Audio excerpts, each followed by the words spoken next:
পশ্চিম ত্রিপুরার নাগিছড়ার দশরথ দেব আদর্শ উচ্চ বিদ্যালয়ে সম্প্রতি বিজ্ঞান মঞ্চ ত্রিপুরা জুকলি বিভাগ এবং medicinal plants for human welfare সোসাইটির যৌথ উদ্যোগে অনুষ্ঠিত হয় এক সচেতনতামূলক আলোচনা সভা।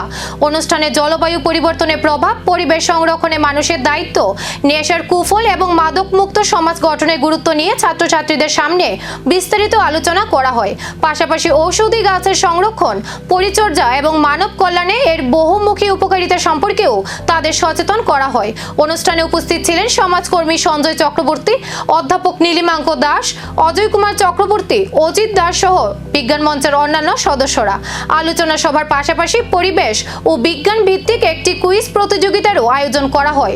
প্রতিযোগিতায় বিজয়ী ছাত্রছাত্রীদের হাতে পুরস্কার তুলে দিয়ে তাদের উৎসাহিত করেন অতিথিরা। আয়োজকদের মতে এই ধরনের সচেতনতামূলক উদ্যোগ শিক্ষার্থীদের মধ্যে বৈজ্ঞানিক মনোভাব গড়ে তোলার পাশাপাশি পরিবেশ সংরক্ষণ, ঔষধি উদ্ভিদের গুরুত্ব সম্পর্কে সচেতনতা বৃদ্ধি এবং নেশামুক্ত সমাজ গঠনে গুরুত্বপূর্ণ ভূমিকা পালন করবে। প্রত্যেকটা মেডিসিনের মধ্যে কিন্তু ড্রাগস আছে, কিন্তু এগুলি যে ফর্মে আমরা খাচ্ছি এগুলো হচ্ছে মেডিসিন। কথা বুঝতে পারছো?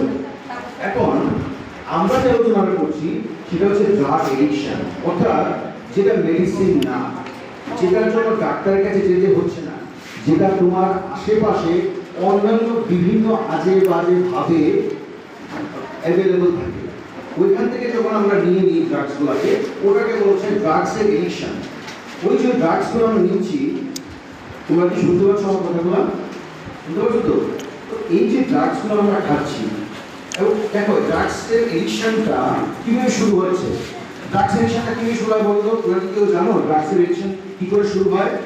হ্যাঁ, এই ধরো আমাদের ফ্রেন্ড সার্কেলে কেউ কিছু একটা ড্রাগস খেলো, ও আরেকটা ফ্রেন্ডসকে বললো যে ঠিক আছে তুমি একটা কাজ করো, আমি একটা ড্রাগস খেয়েছি, খুব ভালো লাগে খেতে, তুমি এটা খেয়ে ট্রাই করো। এবার তোমার ফ্রেন্ড সার্কেলে কিন্তু এইসব বিষয় চলছে। তুমি ধরো কারোর একটা বার্থডে পার্টি রেখে দিই, কারোর জন্মদিনে গেলে, ঠিক আছে, জন্মদিনে যাওয়ার পর তোমার কোনো একটা বন্ধু বললো এই জিনিসটা খেয়ে দেখতে কেমন লাগে, আমি তো খেয়েছি খুব ভালো লাগে। তোমরা কি করলে?